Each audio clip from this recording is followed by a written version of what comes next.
Hi welcome to our channel. நம்ம ஒரு plan பண்ணுறோம் அப்படின்னா கண்டினியூவாக அது வந்துட்டு எல்லாருக்குமே ஒர்க் அவுட் ஆகுமா ஆகாதான்னு தெரியாது. ஸோ எனக்கு மோஸ்ட்லி வந்துட்டு நான் நினைக்கிற பிளான் வந்து சரியாகவே நடக்காது. அதே மாதிரி தான் இன்றைக்கி ஒரு பிளான் பண்ணி நான் வச்சுருந்தேன். ஸோ இப்படியெல்லாம் டே போகணும் அப்படின்னு சொல்லிட்டு. ஸோ அந்த மாதிரி எங்களுக்கு போகலை. அதுக்கு பதிலாக அட்லீஸ்ட் கோயிலுக்காவது போயிட்டு வரணும், மனசு ரொம்ப கஷ்டமாக இருக்குது அப்படின்னு சொல்லிட்டு கோயிலுக்காவது போயிட்டு வரணும்னு இன்றைக்கி போனோம்.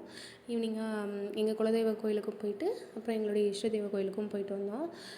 ருத்ரனை எப்போ சாமி கும்பிட்டாலும் சரி, அவன் தான் விபூதி ஐயர் கொடுத்தாலும் அவன் தான் எங்களுக்கு வச்சு விடுவான். அவனை கீழே இருந்து எடுத்தாலும் அவன் தான் வச்சு விடுவான். அதே மாதிரி அவன் ரொம்ப மிஸ் பண்ணுறது வந்து இப்போ 4-5 டேஸாக அவனுக்கு உடம்பு சரியில்லை. அதனால் என்னால் வீடியோவும் போட முடியல. அவங்க பெரியப்பாவை தான் அவன் ரொம்ப மிஸ் பண்ணது. அவங்க பெரியப்பாவுக்கு உடம்பு சரியில்லாமல் இருந்ததுனால அவங்க பெரியப்பா அவன் ரொம்ப மிஸ் பண்ணான். ஸோ கூடிய சீக்கிரத்தில் அவங்க குணமாகி வரணும் அப்படின்னு சொல்லிட்டு நானும் சாமிக்கிட்ட அவன்கிட்ட சொல்லி கொடுக்க அவனுமே சாமிக்கிட்ட ப்ரே பண்ணான். ஆனால் அதை வீடியோவில் காமிக்கல. நாங்கள் எடுக்கவும் இல்லை. கரெக்டாக வீடியோ ஆன் பண்ணுறோன்னு தெரிஞ்ச உடனே அவன் சாமி கும்பிட்றத அப்படியே ஸ்டாப் பண்ணிட்டான். ஸோ அதனால் நாங்கள் எடுக்கவே இல்லை. இன்றைக்கி டே வந்துட்டு நான் நினச்சி பார்க்கல. ஒவ்வொரு வருஷமும் நமக்கு வந்துட்டு நிறைய புது ஃப்ரெண்ட்ஸ் இருப்பாங்க.